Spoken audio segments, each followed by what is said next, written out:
So I hope I'm live.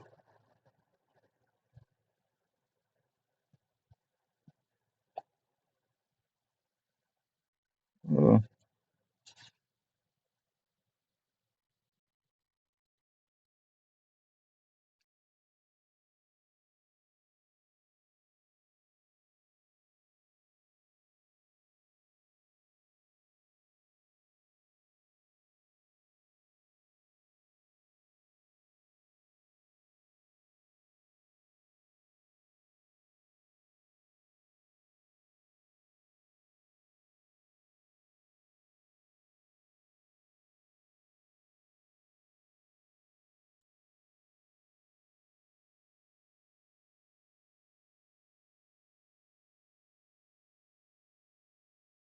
Say hi if I'm audible.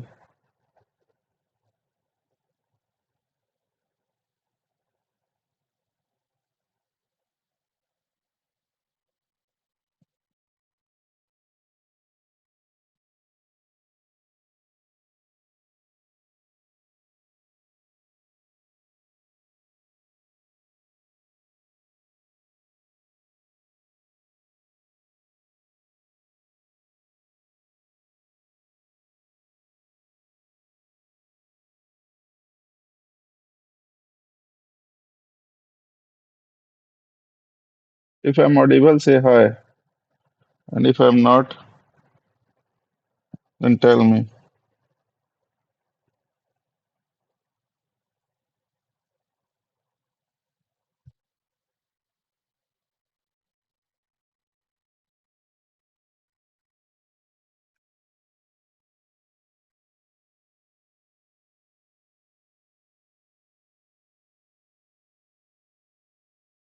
If I'm audible, say hi. And if I'm not, then tell me.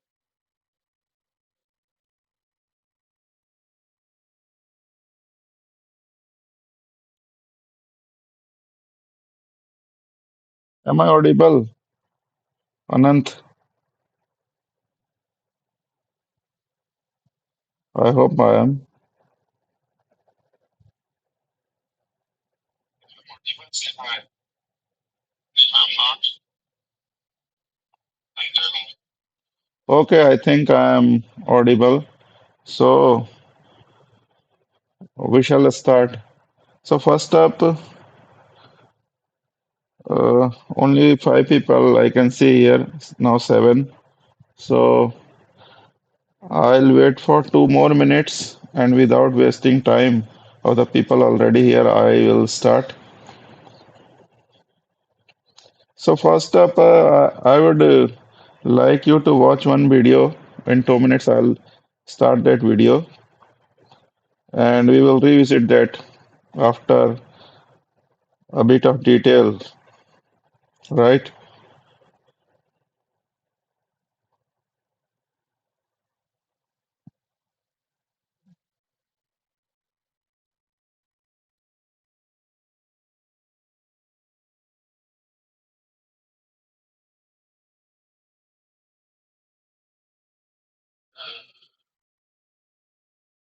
Okay, how many people? So seven people, 10 now.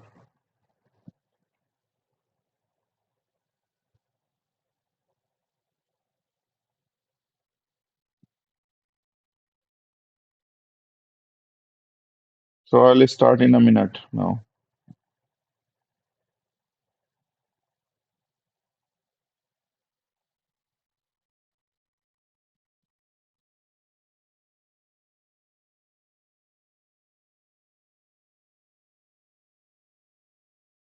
Okay, so I'm starting the video which I want you to watch.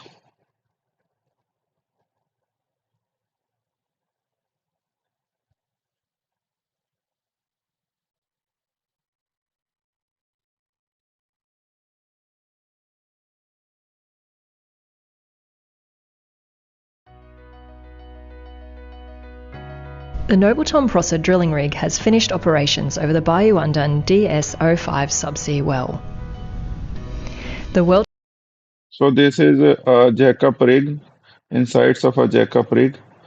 See what all operations are going on. You won't understand much at this point, but we shall discuss them, the relevant ones, and we shall revisit this video.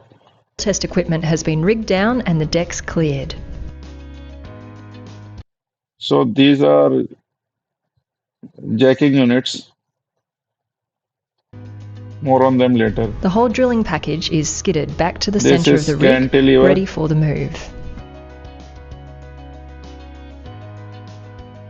Stowing in cantilever.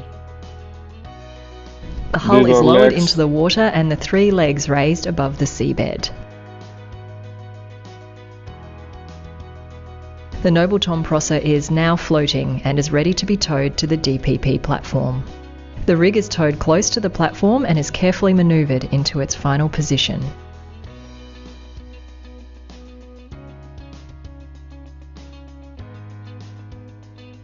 The rig is positioned using anchor lines.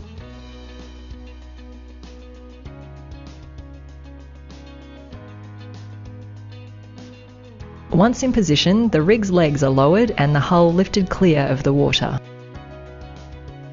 So here the anchor line is used, not tugboats, to position the rig. The rig is elevated higher until it is at the correct height for working over the DPP platform.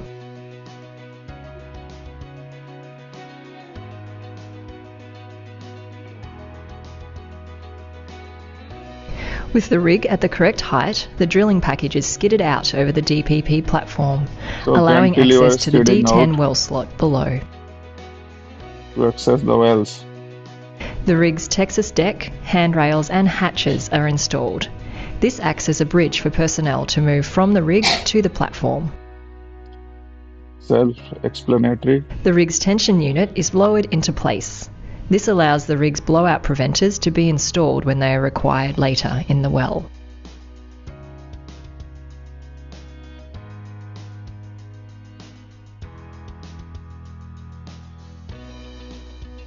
With the Noble Tom Prosser drilling rig now installed over the DPP platform, drilling operations can begin on the D10 well.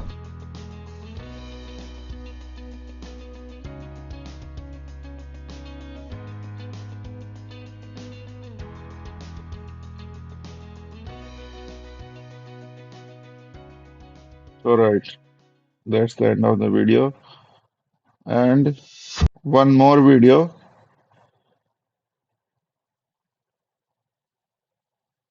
and then I'll start explaining. Right from this video, I'll start explaining.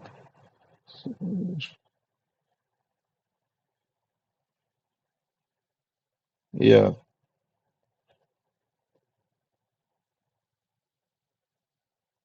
So today's topic is offshore rig moves. So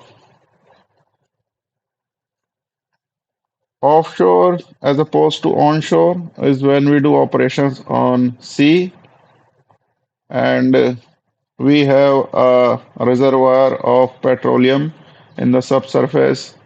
So what we do is we drill a hole from the surface to that reservoir to access that petroleum, bring it out and process it and use it. So the process of drilling that hole, the hole is called well, and it is called drilling. And drilling is done using rig.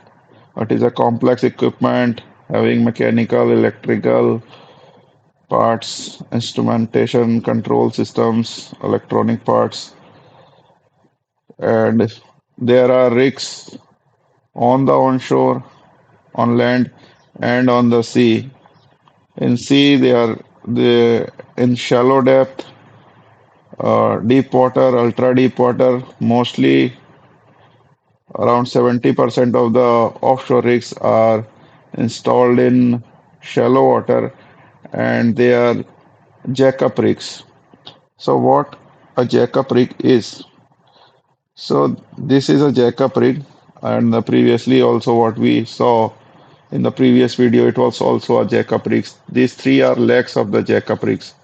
So what happens is uh, when you drill the seabed or on land also when you drill, you have to have the structure in a stable condition because there would be lot of dynamic loading on land. And in sea, you also have to take care of the underwater current and also the storm condition. So you have to position it in such a way so that stability will be maintained throughout the operations. So in deep water, it is done by anchors and DP systems, dynamic positioning systems. But in jackup rigs, these three legs they go to the seabed and penetrate it, and then this hull is raised up. So these three legs provide stability. All the load are on those three legs. So this rig is in towing. Uh, this is rig move happening on the screen. So three tugboats are there pulling the rig on the direction of the rig mover, most likely. These three boats are pulling the rig. Rig in is this hull is in draft. Now they have reached the surveyed area, you can say. So the boats repositioned and they are changing the heading now. This is a platform location. The rig has to be installed near the platform and access all the wells here. Now this is leg lowering operation happening. As you approach the platform, you have to slowly lower down the legs because it takes time. And as you are in surveyed area, you know what is on the seabed, so uh, no problem touching the ground here.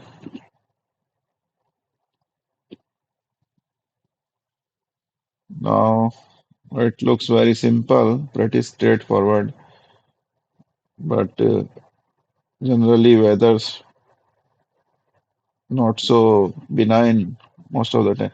See, this is spud gun here in inset. This is spud gun. It made contact with the ground and the rig stopped moving. And now it is penetrating the seabed, raising hull. No, not raising hull right now. Penetration happening still.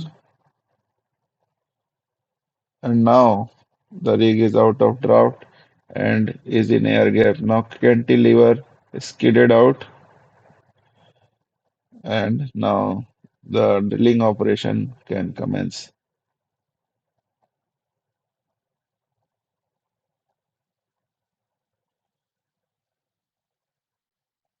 This is chopper landing on helideck for crew. So we will revisit this video as well.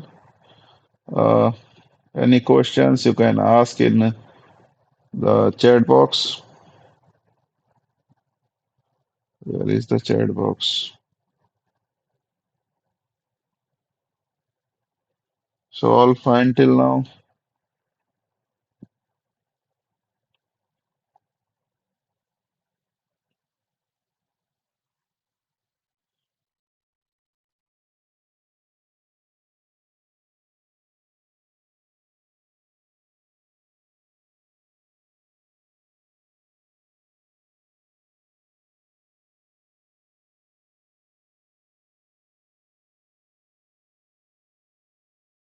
So let's get on with our presentation.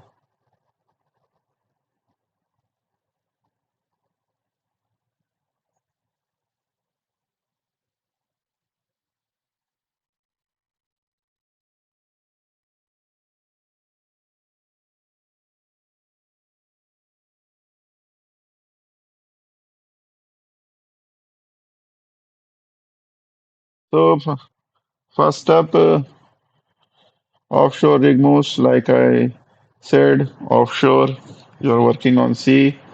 Rigs are used for drilling and workover operations all as well, but I'm associated mostly with drilling rigs and moving those rigs to the new location after completing well in the last location. So this is just a photo uh, of a drilling rig. This is heli deck where chopper lands for crew change. This is heli deck of the platform where rig is deployed.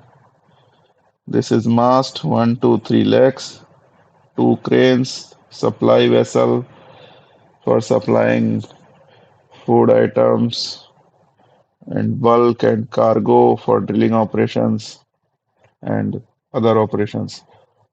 So total rigs worldwide, onshore plus offshore, would be total active rig count would be around, I would say, 2000. I mean, the number varies.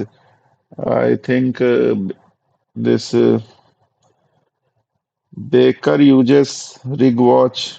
They publish number monthly, and for February last month it was around 1883 something. And among them, the offshore rig was 267, 270 odd, and rest onshore rigs. So, as a rule of thumb, it is 2000 rigs, onshore rigs 75% of them, offshore rigs 25% of them, and then division in offshore fleet, the 75% is jackup and rest drill ships, floaters and semi-subs. So this is kind of line diagram. This is the three legs. This is the forward leg, the bow leg, and this is a starboard leg, and the other side is opposite side is port leg, not visible in this view. From top view, you can see the starboard leg and port leg, but here it is not visible. These two cranes for operations and taking supply from supply vessels, giving tow air during move. And this is the cantilever, and this is mast, of course. So jack house contains the jacking units, which is used to jack up or jack down the hull and the legs relative to each other. This is accommodation hull of the ship, which goes in water during the move. And this is spud can. So spud can are at the bottom of the legs. They are kind of steel structures. You can say a hollow pot-like structure, and they penetrate the ground. And the pipeline goes through spud can for jetting system. We will see what jetting is, why we do that. So all three have spud cans. Spud cans make the contact with the seabed first and leads the penetration. So this is a top view, helipad. These are supposedly live boats, forward leg, port leg, starboard leg, mast, aft, also called bow and stern. Forward is bow, aft is stern, port, starboard. So how does a rig move commence? So, first of all, you get a location that you have to drill a well at certain location. So you have to move the rig there. The location could be an exploratory location or a platform location. So if it is an exploratory location, it is an open location, nothing, no structures around. So it is less risky to move rigs in exploratory location. and it requires two tugboats, but sometimes the current does play foul and you need a third boat to position.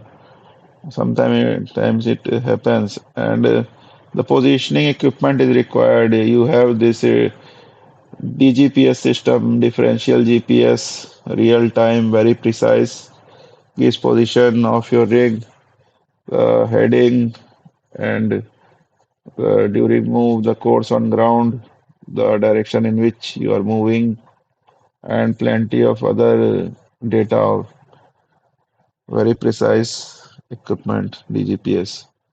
So next is development location, which is platform location, where you go and do development well or sometimes work over well. So it requires three boats for positioning, and favorable weather is very important because you don't want to make contact with the platform, and it takes time because you have to. There are a number of wells. So in exploratory location, you have DGPS system, but you can don't you don't have to be so precise with the heading. Heading is the direction the rig is facing, angle with the true north, the longitudinal axis of the uh, hull's longitudinal axis with the true north. It is heading. It don't have to be very precise in exploratory location, but if you change the heading in platform location, you won't be able to access three or four whatever number of wells in the same line because line all the points they are fixed. So and favorable weather is important because you don't want to make contact like I said. It takes time.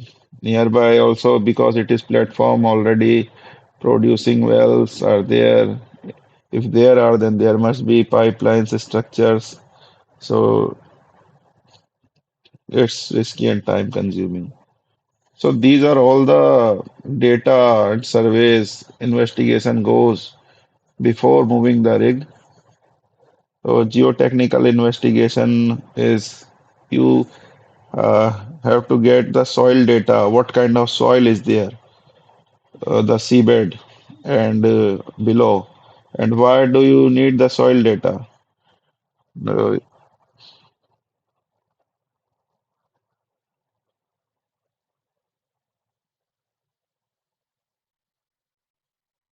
okay, there is one question here. How do operators determine the safe operating limit of Jackup rigs? So these are all design conditions. When rig is designed, so yeah, operating limit, it depends on the depth you are going to drill and also load, water depth, and also how deep in the earth you are going to go.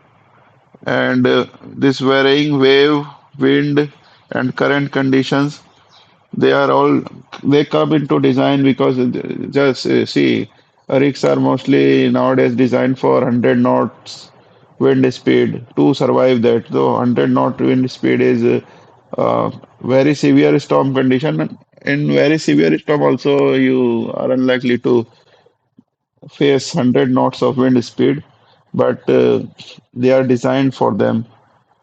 So the question is how do operators determine the safe operating limits? So for storm condition, they get the met data for 50 years, and uh,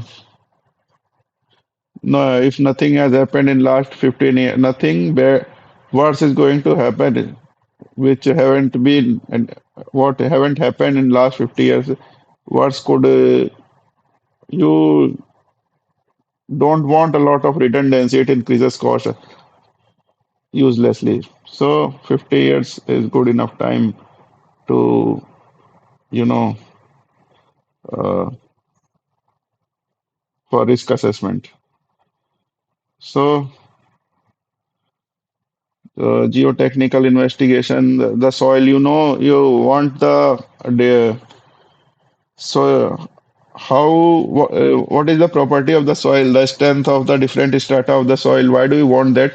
Because when the leg it goes inside, you want to know how deep the leg is going to go, and which are the different strata and where the leg is going to rest after the taking the hull out of water. And after taking the hull out of water, whole weight of the hull is on the legs. And then you also do preloading to simulate the storm condition, which we will discuss further. So that is geotechnical investigation. Then geophysical survey is seabed survey. You survey the seabed if that is flat or there are undulations. Legs may slip in if there are undulations, and also there could be trenches and debris. There, the debris they may damage the spud can if make con if solid steel debris are there, and spud can is forcing it into the ground during leg lowering penetration. It may damage the spud can. So you have to have this seabed survey and remove the debris in case they are there.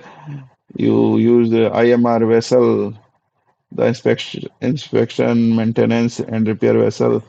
The fifth diving team, they go inside and secure the debris and they bring it on the vessel.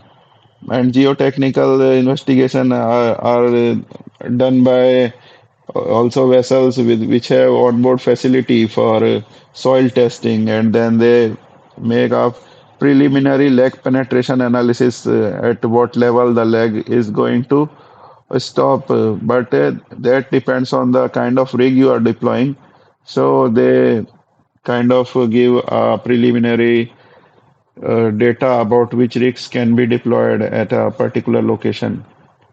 So leg penetration is then you go for leg penetration assay analysis. You go to the MWS party, the Marine Warranty Surveyor party. So moving rigs, two parties are involved. One is a rig mover, which is a marine guy who knows who knows the weather and current, and how much bollard pull is required, and in which direction to move the rig, and also to position it. Uh, that marine guy is basically owner from owner side, and then you have one marine warranty surveyor, the MWS. He is from the representative of the insurance company who insures the your asset. But in India, it is the practice that rig mover and the MWS guy are is the same person. So this MWS team, which currently works here, is ABL. So this seabed survey and soil data we give to ABS, and they form this LPA curve with this data, geotechnical data, and suitability of the rig. They tell we propose that this rig we want to deploy at a particular location, and they tell the suitability that yes, this could work, or this would won't, because the bearing pressure is very high. It will leg penetration would be problematic. So site specific analysis. So uh, sometimes you have a situation where it is unfavorable to deploy a rig, but the hydrocarbon there we won't want that. So in that case, we do a site specific analysis, more precise soil data is collected, and also the preloading condition. We Sometimes preload is more than 100%. What is preloading? I'll tell. We will preload it more than 100% sometime, and sometimes we uh, know that the preloading is simulated condition for harshest of situation, but it is not, if it is not non-monsoon deployment, we know that such storm conditions are unlikely. So sometimes we don't go for 100% preload also. So that, and all these decisions are taken, gone through this MWS team. So seabed clearance for rig deployment. This IMR vessel, they cleared the seabed of any debris and tell that the rig can be deployed now. This, yeah. And then pipeline buoying if close to deployment. If there is any pipeline near the area of the rig deployment, then there with rope there are buoys to indicate that in this area the pipeline are there for the tug vessels and rig to be carefully work there. Inspection and approval of rig and tug by MWS. So the MWS comes on board, and when the tugs come for towing, they go on the tugs to inspect them for suitability for the rig move job. Also, they check the rig first, all the certifications and physical condition and stability wise also rig is suitable for towing. And rig move is command under the command of experienced rig mover. So he's the same guy, the MWS and rig mover here. And favorable weather window. So if you know the weather is going to be unsuitable on the third day and your rig move will take place in 3 days, you don't move. You don't want to risk the asset. So soil coring report, in situ vessel analysis, soil profile up to 40 meter. This is 40 to 70 meter. They take soil profile, strength of various layers, and load and penetration curve, generic analysis. Different type of further detailed desktop is done by marine warranty party. So geophysical survey, seabed survey, it is done for 1 kilometer by 1 kilometer area with the rig at the center. And see, whenever we approach a platform, we approach from the north side, and we don't make contact with the ground unless it is surveyed area, because you don't know what is at the bottom and you don't want to damage the spud can. It is very costly repair if you have to ever. It enlists all kind of seabed anomaly like trenches, undulation, gradient, depression, footprint. Footprints are at platform locations. There are wells which were previously drilled. So previously also rigs must be deployed there. So those rigs have had their footprints when they have penetrated the soil. So when you are going to deploy again at that platform a new rig, you want the same rig to be deployed or same kind of rig, so that in the same footprint the rig goes and don't disturb the new area. Otherwise, if the footprint of the old rig and the new rig it doesn't matches, then leg may slide and you will encounter a lot of problems in related to stability. And shallow gas pockets won't hold the legs because there is nothing to hold. You ideally want the sandy layer to hold the leg. So if gas pocket is there, the penetration would be rapid throughout the layer where gas pocket is. You don't want that. Each deployment prior to you have a seabed survey and subsea structure debris are reported in the survey. It's valid for 6 months for exploratory and 3 months for platform. Artillery is deployed, or whichever is early. So this static load analysis, this is LPA, the penetration analysis. This is static load analysis based on data from soil coring report. It plots a graph between the penetration and the load you have. So you have two type of loading condition. One is the still water loading where you have the load of the ship and the hull and fixed and variable weight. And then you preload. You have this preloading tank around the hull where you fill seawater to simulate the storm condition and then see how much more penetration you observe how much more penetration penetration happens in a still water loading. You note down the penetration, then in preloading condition you observe how much more penetration happen. So there are two curves, the upper bound curve and the lower bound curve, uh, depending on the soil strength. So you observe when you still load whether the penetration happened related to upper bound or the lower bound.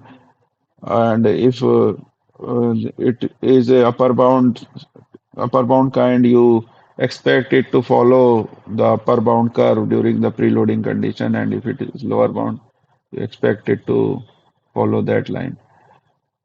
So these are the risk hang-ups, rapid penetration, punch through. So hang-ups are kind of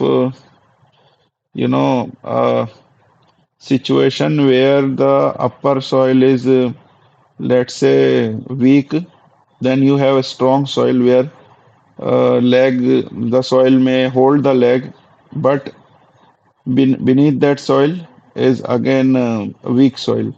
So hang up situation, what may happen is when you are in the middle layer during penetration, you are yeah, afraid that the during operation this is strong layer, the leg may penetrate the strong layer and the subsequent go into subsequent weak layer, and then the weak layer won't be able to hold the leg. So there would be a rapid leg down. So rapid penetration is the situation where there is a control kind of leg running down in the ground. Penetration is rapid and punch through is sudden when the kind of you can say hang up situation when the strong soil is broken down by the leg and it goes to the weak soil. The penetration is rapid and uncontrolled, and rig may tilt to one side. I will show you pictures also. So these are mandatory requirement leg penetration analysis curve. Then there is this dynamic load analysis, the site-specific assessment (SSA), where punch-through risk is extremely high, but you want to drill the well because of the hydrocarbon reserve. So it considered the environmental load at operational gaps. The environmental load is wind and waves condition, and the this finite element model of rig is designed and analyzed. You study it in mechanical engineering and last year, and it tells the preload capacity, foundation bearing capacity, overturning stability, leg sliding, leg strength, leg holding system strength. So foundation bearing capacity is the soil's capacity to hold the weight of the rig in that much area. And capacity, it is rig is designed for a particular preload. This outside outer hull, these are tanks where you fill seawater and observe the settlement. And this diagram shows that wind comes from different directions, but you preload, then this preload weight would be on vertical direction. So you simulate it using FE model, and then over tunneling stability, that rig may topple. So it addresses that concern also. Leg sliding, leg strength, and leg holding system strength. These are all pretty evident. If not, ask in comment section. So these are all the reports uh, you have before commencing a rig move. Soil coring report. Uh, like I said, geotechnical data, jacket details for platform location. You have to have the number of wells and distance of one well from the other, and also the from the edge of the platform. So yeah, seabed survey and bathymetry. Seabed survey, geophysical data, and bathymetry is depth of the water from the seabed. Chart datum, actually considers chart datum, and uh, diving assistance for debris removal and pipeline marking, and weather forecast, tucks, which kind of bollard pull, how many tucks, how much bollard pull, and then positioning team with DGPS equipment, LPA curve, SSA curve, SSA if required, MWS, and certificate of approval from MWS for location, for WTI, and for off location, and for acceptance of the new location, which we will see. Then route specific weather forecast and clearances and approvals from Ministry of Defense, Naval Security Clearance, and intimation to the Offshore Defense Advisory Group. So, how does it? Okay. So we are in the process of rig move now. So all this is done, then time to move the rig. So what do? You uh, do a lot of backload, which the unwanted material you backload it to the base, and lowest amount of load you want on the ship. And then after backloading, you secure the cantilever by skidding it in, and also the substructure and all the loose item, you do lashing, tie them. And I have a story to tell about this, but maybe later. Then this jacking system, you have to torquing. So jacking systems are, see, whole weight of the rig is on the legs, and the weight of the rig is weight of the rig is on the legs and transmitted to the leg through the jacking system. So there is rack and pinion arrangement. The legs have rack teeth, and there is pinion in the jacking gearbox, and uh, there is this motor which provides the primary power, and there is brake pad in the motors. Whole weight is divided among these motors and these jacking systems. So you have this provision of equalizing torque manually among all these jacking system. You don't want unequal torque So because you don't want like the that guy asked question about operating limits of a jackup rig, so that is a different question. But there is a certain jacking limits. Beyond that, you don't want to load the jacking system beyond that.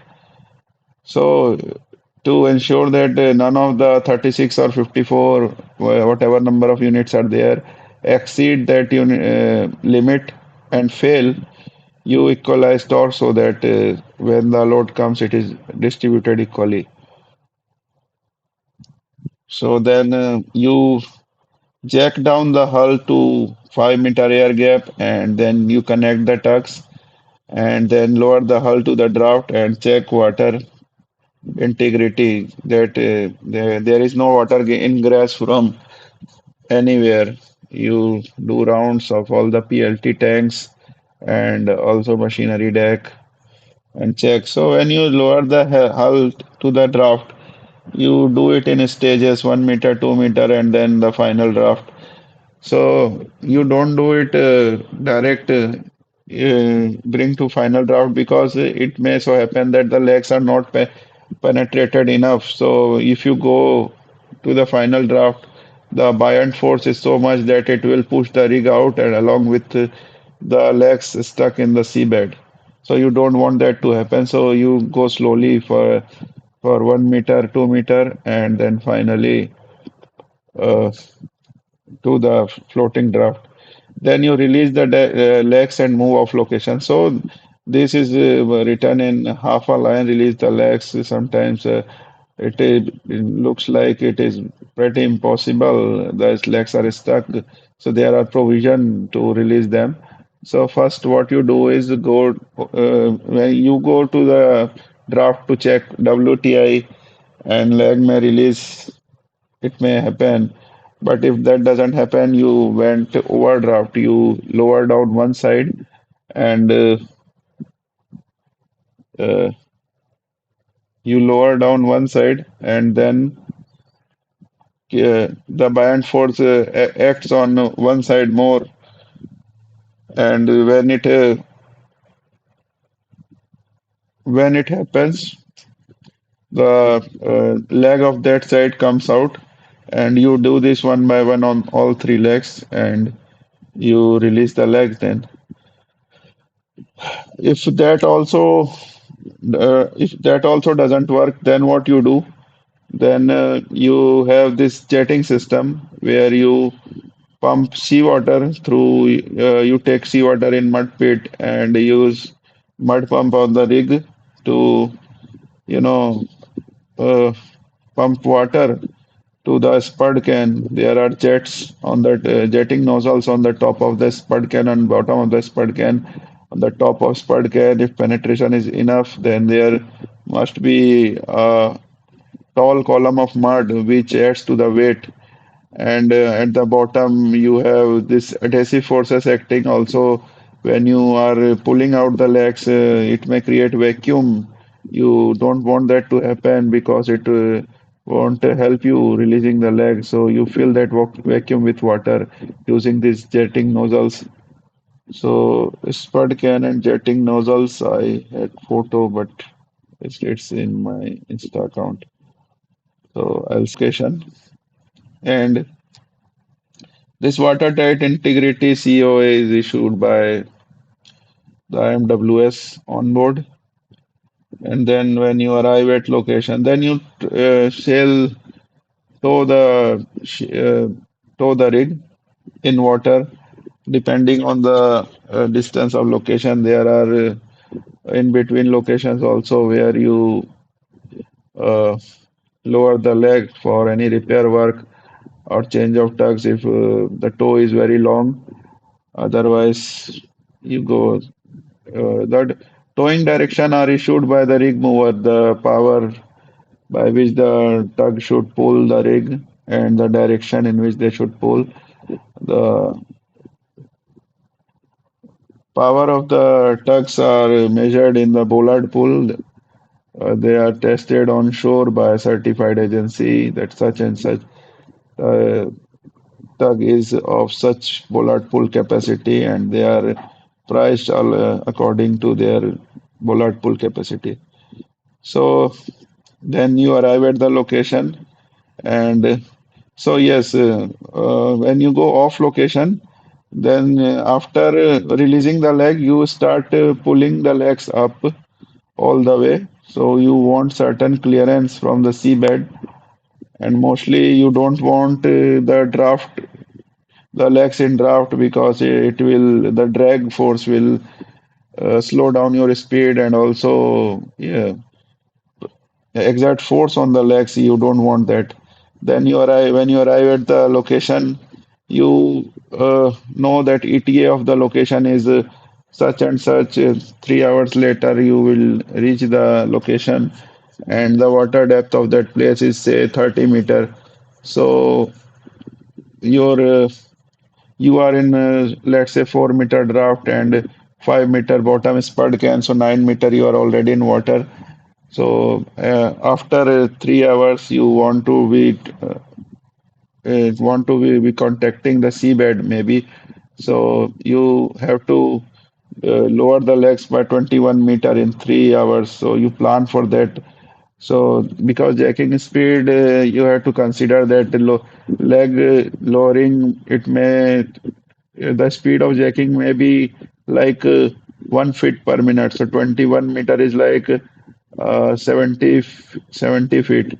So it will take you 1 hour 10 minutes to touch the seabed at the location. So if it is 3 hours, then it is fine. You start lowering legs uh, maybe 1.5 hour before arriving at the location. And because you don't want to be continuously lowering the leg as well, because motors will get overheated, and you don't want that. So uh, now you arrive at the location. So how do you brake? How do you stop and put on brakes? So there is no mechanism for braking.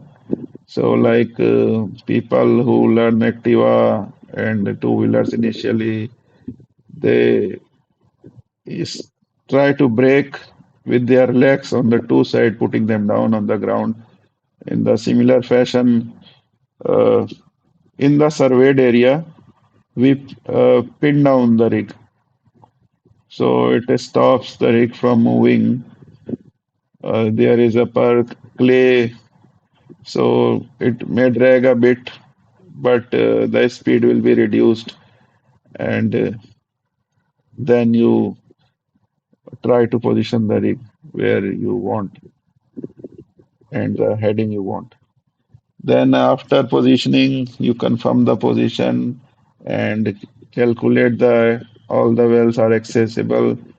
You see in the platform location, and in the open location you see the heading position and the heading, and then you raise the hull to 5 feet air gap, and when you are in 5 feet air gap, whole weight of the hull is on the legs, and legs go down the seabed. So penetration happen, the initial penetration, you calculate that and relate it with the LPA curve, whether it is following the upper bound curve or the lower bound curve. Then side tugs are released, and then you go again equalizing the torque, because during towing, and also because the legs have been operated, so there must be forces from the seabed and residual stress, so torque must be equalized. So you again do torquing of the jacking system, and then you start preloading. You preload one by one each leg. You first preload the forward side, and then port or starboard side. After preloading, you dump the uh, seawater on whichever side you have preloaded, and then start filling the other side, and one by one you do this preloading. So what happens is, when you preload, like say you preload the forward side, so and observe some settlement, then you have to level the hull. So you don't operate the forward side because the load, because of preloading, the load there must be exceeding the jacking limits. So what you do is you lower the hull from the starboard and port side because you are in 5 feet air gap, and then you dump the preload, and then you raise the hull on all three legs if you need to again 5 feet air gap, and then you commence preloading the other legs. So after preloading, you release the tug, the final tug also, and jack up the rig to final air gap, which is here generally 50 feet or 15 meters, so that the waves don't hit the bottom of the hull. So 50 feet waves may be unheard of during normal situation, but takes into account of the 50-year met data again.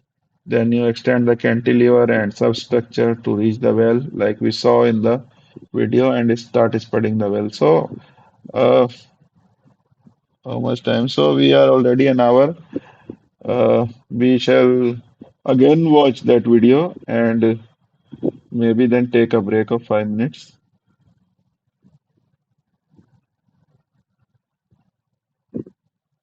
So,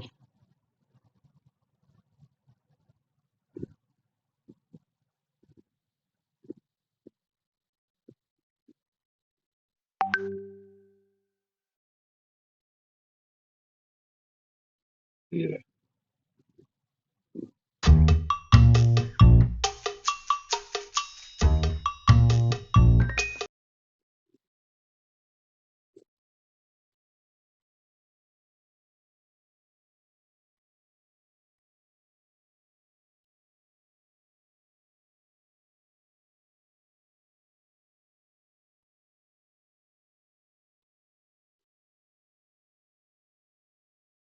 Well, please try to play from the link. Okay, started. The Noble Tom Prosser drilling rig has finished operations over the Bayou Undun DS-05 subsea well. The well test equipment has been rigged down and the decks cleared. The whole drilling package is skidded back to the centre of the rig, ready for the move. So this is cantilever stowing in.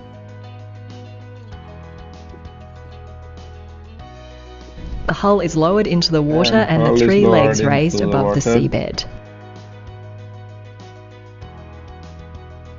The Noble Tom Prosser is now floating and is ready to be towed to the DPP platform. The rig is towed close to the platform and is carefully manoeuvred into its final position. It is towed through the tugboat, and now at the platform they use anchor. The rig is positioned using anchor lines. These anchor lines are used. These are anchor winch on the rig, and they connect it to the platform. Once in position, the rig's legs are lowered and the hull lifted clear of the water. This is coming in the air gap. The rig is elevated higher until it is at the correct height for working over the DPP platform.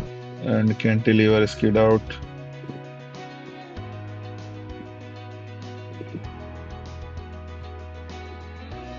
With the rig at the correct height, the drilling package is skidded out over the DPP platform, allowing access to the D10 well slot below.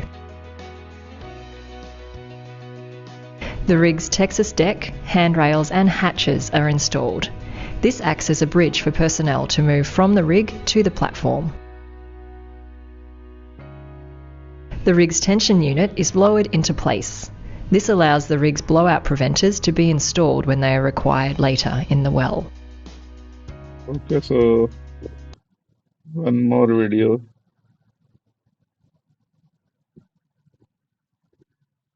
Yeah, I think.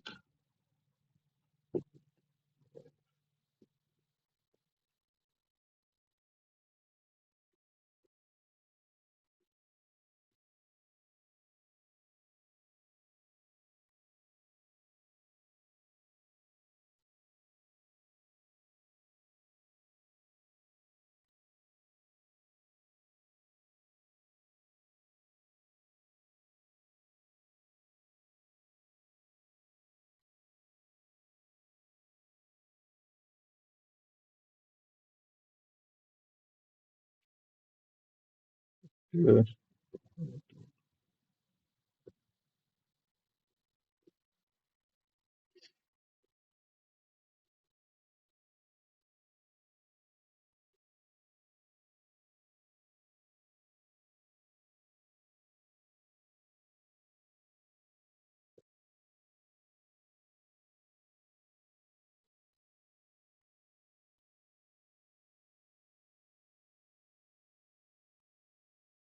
So this is rig move happening. Three tugboats reach the platform location, repositioning the rig. The heading they are changing. Yeah,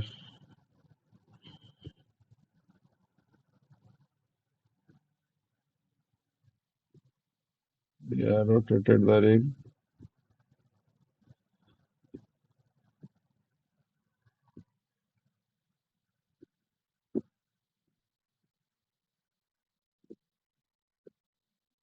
Lowering the leg before reaching the platform. Soft pin. Yeah, so made contact with the ground and yeah, leg penetration, penetrating the soil and coming out of draft now. No, not right now. So come out of draft, initial penetration, and then didn't show preload again. And this cantilever skid out. Yeah,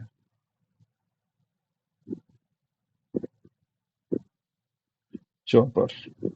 Okay, we shall take a break of 5 minutes and then we will start again.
Yes.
So, okay, everybody is here, I guess. So we shall start again.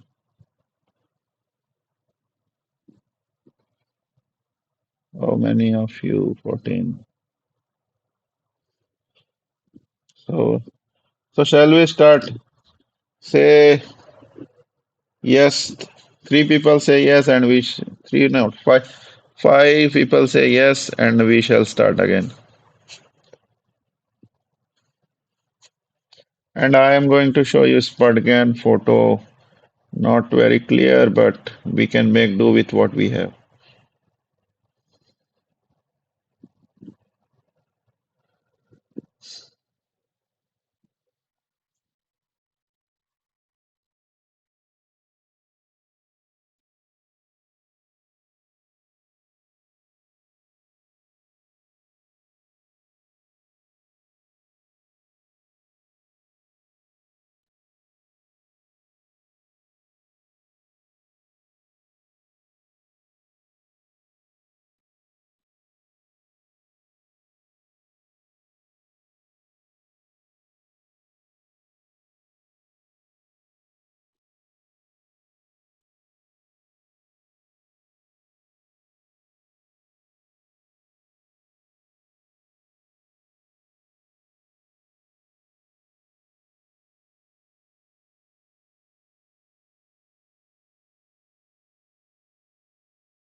So if two people write yes, I will start.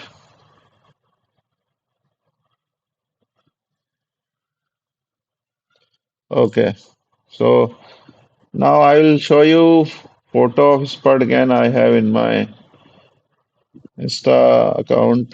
Somehow I didn't manage to open it in Chrome.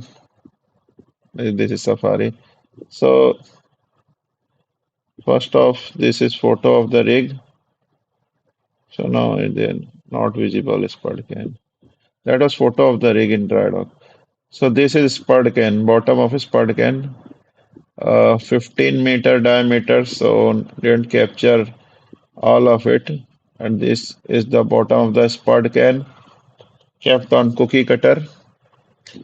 Uh, it makes contact with the seabed first. This is concrete block on the top of it.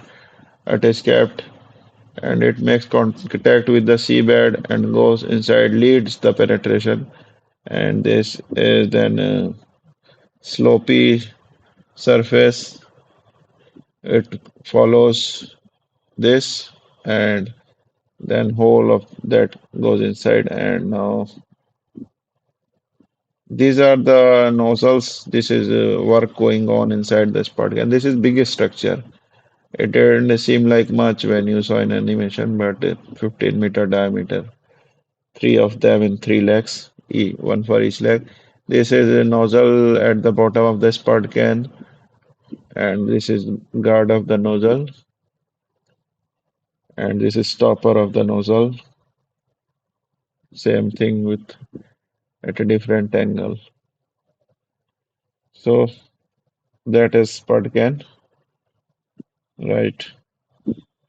This is my Insta profile if you want to follow. And this is rig at the dry dock. Maintenance work going. This is heli deck, three legs. Mast is not visible. And cranes, little bit of it. And side shell cut open and scaffolding also not visible, kept on the concrete blocks. So bringing this rig in dry dock is also an engineering marvel in itself. But that is another chapter. Right now we should focus on rig moves. So yeah.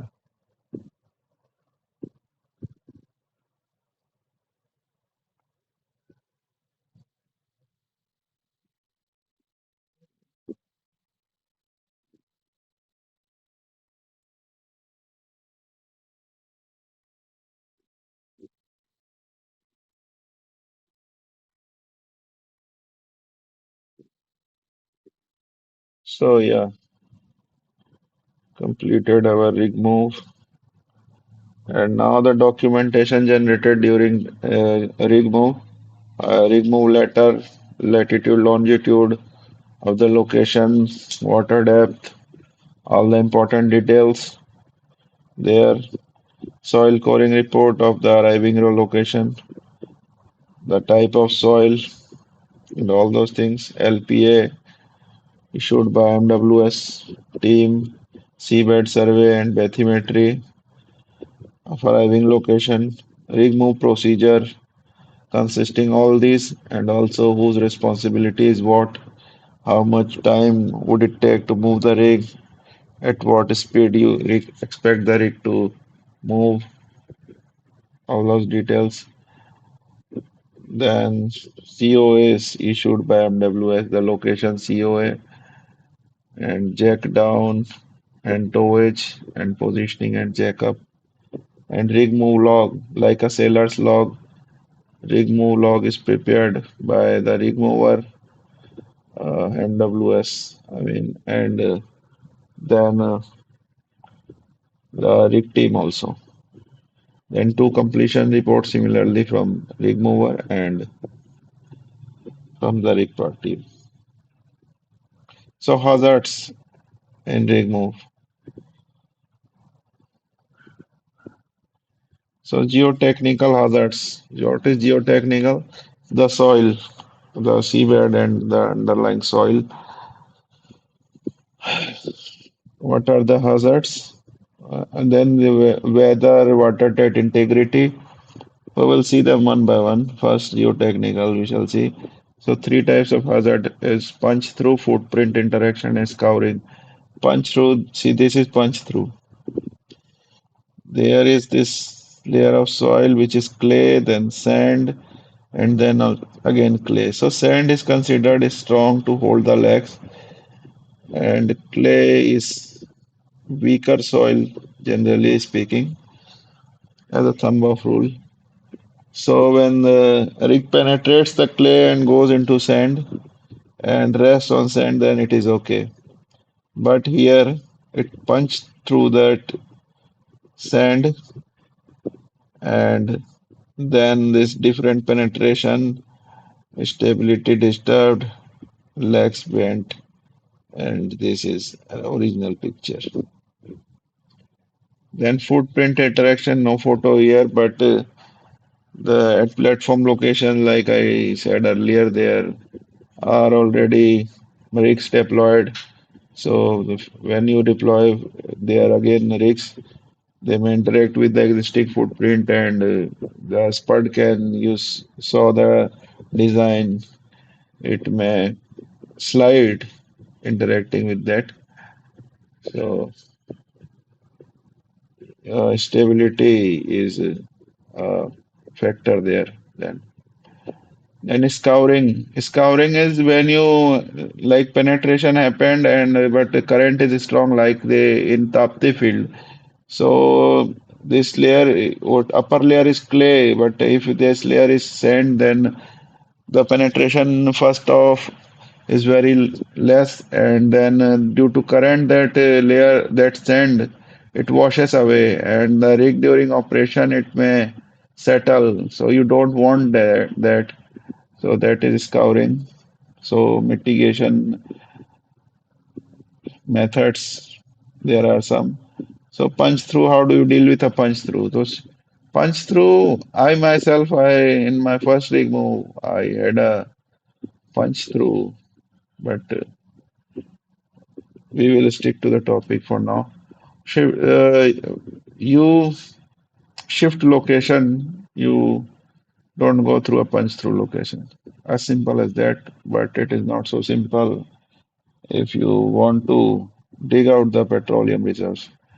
And then you repeat the soil coring. If you want a bit precise data, if you have to drill there, like site specific assessment we saw earlier. Then during monsoon, there are problems with cyclones and storms. So you try to deploy the rig in the non-monsoon period. Then heavier rigs, they what they do, they penetrate the weak layers. What happens is if this sandy layer it gets penetrated during preloading itself, and then there is a strong layer below this clay. What would have happened is it would have penetrated this clay layer, then sand layer, then clay layer, and then the settled should would have settled in the strong sandy layer. So you want this to happen during preloading or during initial penetration, not during the operations.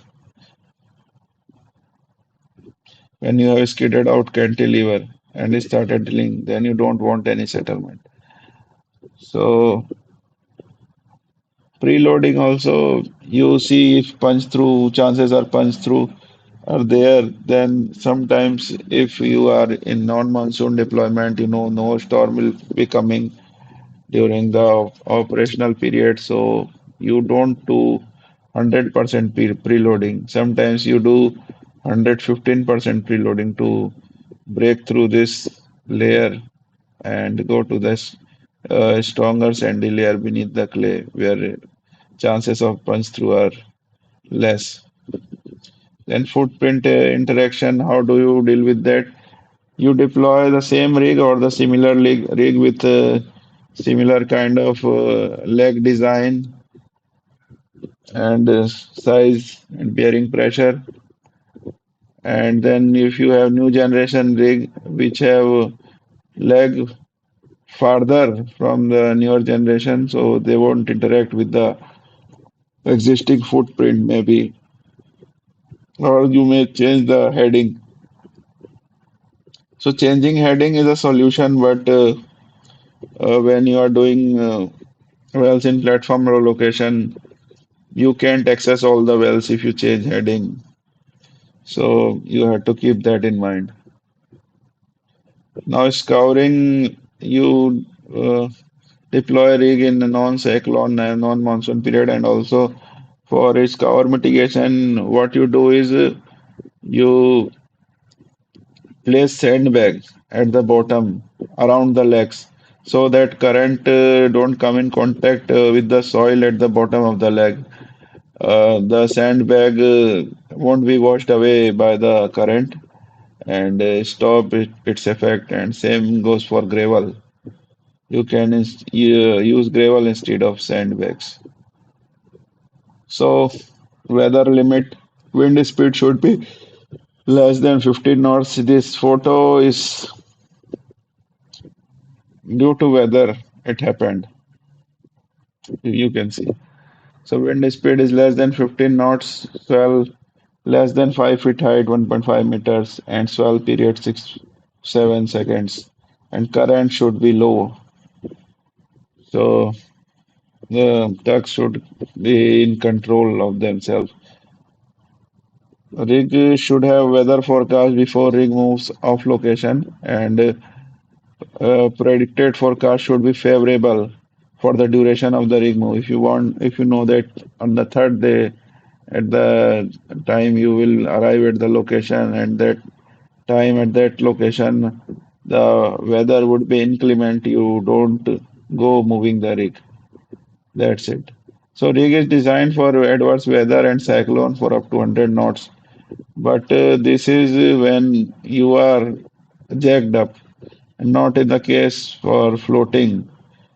So rig move should be postponed when you know that there are chances of cyclone.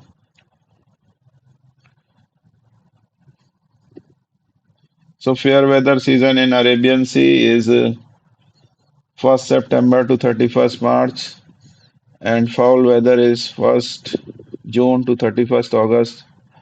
And in Bay of Bengal, the fair weather is very small duration, 5 months only, 7 months foul weather. On monsoon heavier, and so this is double, same to same again. Okay, I clicked it. That's all. So yeah, so watertight integrity. So when you lower the hull for watertight integrity, you keep the hull in the water for an hour or two, and look out for water ingress in the bottom machinery deck and in the PLT tanks, which are located in the sides of the rig. So all the watertight boundaries and closing appliances like walls and RVs, bottom plugs, they should be of sufficient strength so that they don't give way to the buoyant force when afloat. And the tightness of closure that it should not leak the NRVs and the walls and the bottom plugs. So common causes are corroded, thin down is the hull steel, and most common I have seen is this miss tightening the bottom plug or fail to tighten the bottom plug altogether. So not tightened, but fail to fit the bottom plug even. And then the dump walls are open. So these things, when you do WTI, they are caught. and are severely looked down upon because very basic things should have been checked prior or are in the checklist. So damage in the hull, vessel's hull due to collision with other, that is also one reason, but unlikely it is accident condition. So leakages through seawater line or direct dump lines or scupper lines. So leakages could happen through the hull or through the damaged hull due to thin down or due to damaged hull or through all the lines which come in contact with the sea. So effect is water ingress and water start accumulating in one part of the ship. Then draft of that part increases. It goes down on one side. So the rig may trim or list. Trim is if it is inclined towards the longitudinal direction, it is trim. If in transverse direction, it is list. So starboard side or port side list may happen where whichever side has water ingress and trim on the bow or aft side. And what happens when water ingress? Can you do? Is you pump out through the bilge pumps.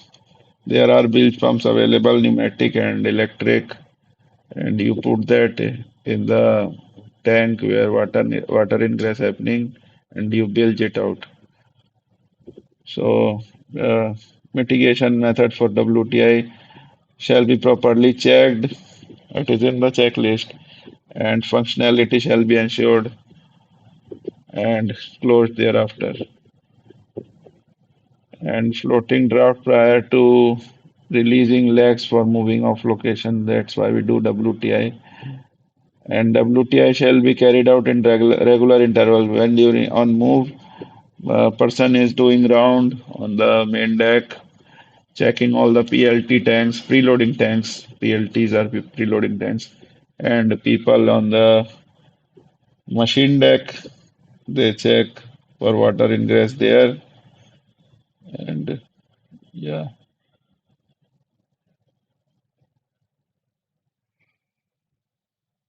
yeah. So right. Watertight integrity should be given top priority. Even a small duration moves. This is supposedly going down due to watertight integrity. Recently at Marine 12, it went down in Suez Canal, and it is said the unofficial statement is there was a breach due to welding in the scupper line, and water ingress happened. The rig went down. So manholes should be closed properly, gaskets in good condition and fully bolted and secured, and manual sounding tubes and shall be used for WTI checks and also barge instrumentation. Renewal and structural jobs pertaining to class rigs follow certain classes, the ABS, IRS class, DNV class, and KK Japanese. So they give renewal jobs time to time in their inspections, surveys, and this should be completed. And sufficient bilge pumps and operational bilge ballast pump should be there. Yeah. For long tow, there must be standby location along the tow route. So if you're towing for long distance, you have to have some point in between where you can uh, jack up for changing the tugs or in case there is a serious situation of WTI failure, so you can make amends if you have such a location. it is not possible to jack up the rig at any place without doing seabed survey. So you always do it in surveyed area because the leg when the leg may get damaged or other thing is there may be existing structures, pipelines which you may damage with the leg and hydrocarbon may get released and fire hazard is also there in case such thing happens. So tugs are deployed are inspected by MWS. I will show you how MWS goes along with, in this case, me. We went to tug to investigate its suitability. So yeah, this one.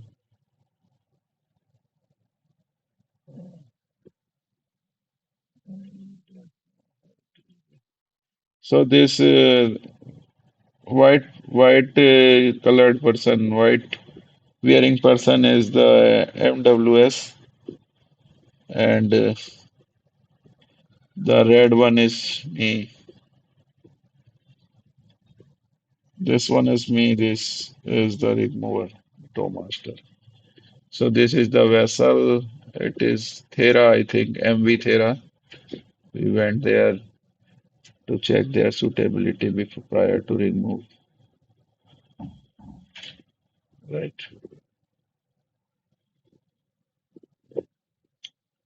Yeah. So towing arrangement, vessel certification, bollard pull certificate are all are verified by the tow master, and then certificate of approval is issued if it is found fit.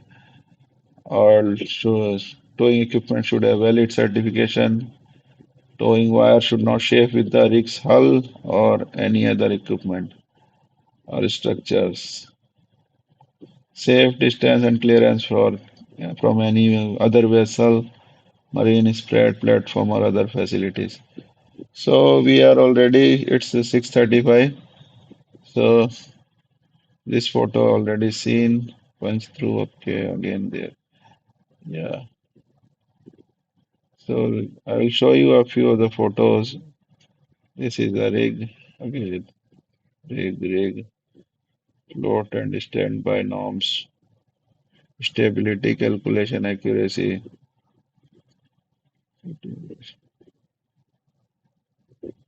So yes, communication failure, blackout, power outage. These are all the hazards. The heading you can see here. So contact with platform or tug, failure of the jacking system, fire, other hazard, blackout, communication failure. These are all the hazards, and this is the all the details given here. So I will upload it in YouTube and you can check. And same communication failure. For that you keep sufficient VHF, UHF for communication between towboats. In case of approaching failure of communication devices, while approaching the rig, you pin the rig at that location. It is already in surveyed area, so you don't want to, touch the platform, make contact with it. And if blackout happens, you move away from the field because you have tugs with you, and it is not a jackup rig is non-propelled, so if tug is not there, it will float on its own uh, with the current. So you always have a tug, a powerful tug, so that you are moving in the direction you want to move. So cyclone, tropical cyclone like typhoon, it comes in its own season, and that is just its definition. So, okay, we are done with the lecture, and now I will see if you have any questions you can ask. Otherwise, we can just break here.